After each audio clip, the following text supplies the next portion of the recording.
Dear students, আমি তোমাদের এই বক্সের মধ্যে বিভিন্ন বিষয় সম্পর্কে কিছু টুকে দিয়েছি।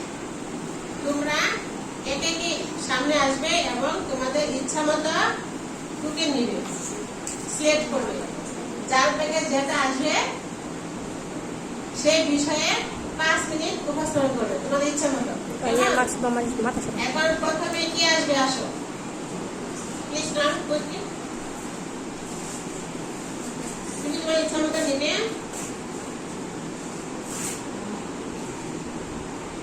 তোমার বিষয় নামটা বলবে, তারপর তুমি বলবে। আমার বিষয়ের নামটি বঙ্গবন্ধু শেখ মুজিবুর রহমানের শিক্ষা জীবনী। বঙ্গবন্ধু শেখ মুজিবুর রহমান আমাদের জাতির পিতা। তিনি দীর্ঘদিন সংগ্রাম ও সাধনার মধ্য দিয়ে আমাদের এই স্বাধীন বাংলাদেশ এনে দিয়েছেন।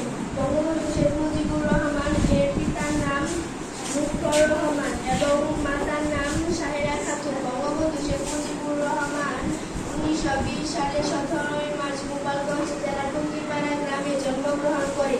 বঙ্গবন্ধু শেখ মুজিবুর রহমান 7 বছর বয়সে ডিমাডাঙ্গা প্রাথমিক বিদ্যালয়ে ভর্তি হন। এরপর তিনি সেখান থেকে গোপালগঞ্জের ন্যাশনাল প্রাথমিক বিদ্যালয়ে ভর্তি হন। সেখান থেকে 1942 সালে এসএসসি পরীক্ষায় পাশ করেন তিনি। পরে ঢাকা বিশ্ববিদ্যালয়ে ভর্তি হন এবং বঙ্গবন্ধু শেখ মুজিবুর রহমান ছাত্রকাল থেকে রাজনৈতিক বিদে যোগ দেন এবং 1966 সালে গঠিত হয় আওয়ামী লীগ দল।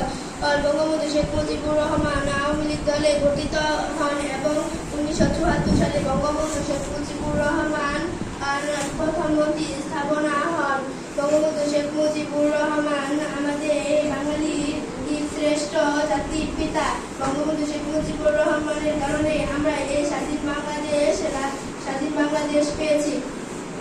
বঙ্গবন্ধু শেখ মুজিবুর রহমান 1970